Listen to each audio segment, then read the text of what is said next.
بسم اللہ الرحمن الرحیم۔ السلام علیکم دوستوں، انسانی تاریخ میں جب بھی کربلا کے خبیث ترین قاتلوں کا ذکر آئے گا، ایک ایسا نام سامنے آتا ہے جس کا جرم سن کر کائنات کا ذرہ ذرہ کانپ اٹھتا ہے۔ ایک ایسا بزدل سنگدل جس نے 10 محرم کی عصر کو اس وقت مظلوم کربلا پر نیزے سے آخری وار کیا جب آپ زخموں سے چور پیاسے مسلح پر بیٹھے تھے۔ یہ بدبخت کوئی اور نہیں، سنان بن انس نخعی معلوم تھا، جس نے نہ صرف نیزہ مارا بلکہ بعد میں یزیدی لشکر میں فخر سے گھومتا تھا کہ میں نے کائنات کے سب سے بہترین انسان کو قتل کیا ہے۔ سنان بن انس کون تھا؟ کوفہ کا بدبخت شاعر اور جلاد۔ ناظرین، سنان بن انس نخعی کوفہ کا رہنے والا تھا اور قبیلہ نخ سے تعلق رکھتا تھا۔ یہ شخص نہ صرف ایک سنگدل جلاد تھا بلکہ عربی کا شاعر بھی تھا، لیکن اس نے اپنی شاعری اور اپنی طاقت دونوں کو باطل کے لیے بیچ دیا۔ جب عمر بن سعد نے امام حسین علیہ السلام کے خلاف لشکر تیار کیا تو سنان بن انس اپنے قبیلے کے چند اوباش لوگوں کے ساتھ اس لشکر کا حصہ بن گیا۔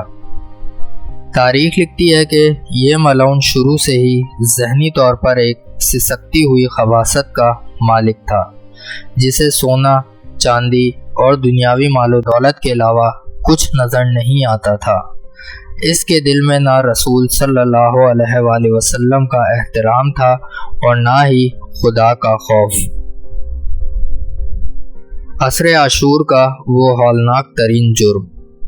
10 محرم سن 61 ہجری کی وہ شام جب امام حسین علیہ السلام کے تمام انصار بھائی اور بیٹے شہید ہو چکے تھے اور آپ خود لا تعداد زخم کھا کر زمین کربلا پر تشریف فرما تھے۔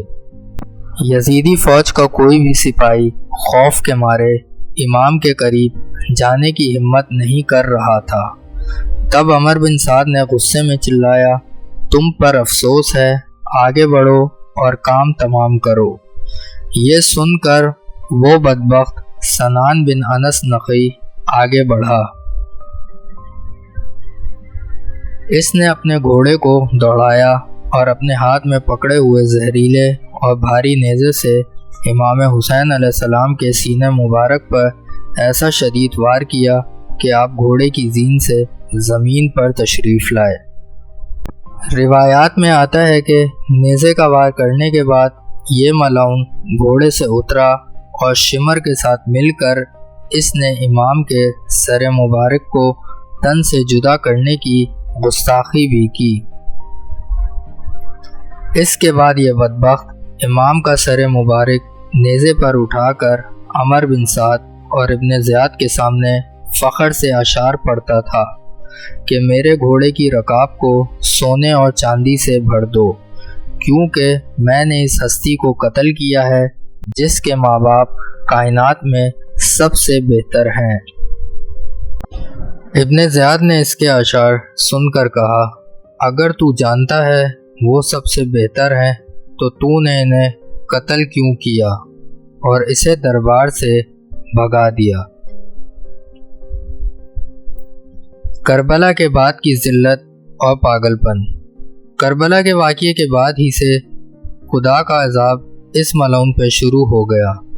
دنیاوی انعام تو اسے کچھ نہ ملا، لیکن مکافات عمل کے تحت وہ ذہنی توازن کھو بیٹھا۔ وہ جب بھی پانی پینے لگتا اسے پانی میں خون نظر آتا، لوگ اسے دیکھ کر راستہ بدل لیتے اور اسے ملعون کہہ کر پکارتے۔ وہ اپنے ہی گھر میں ایک قیدی بن کر رہ گیا تھا، لیکن اس کا اصل انجام ابھی باقی تھا۔ بصرہ کی طرف فرار اور سراغ رسانوں کا گھیراؤ۔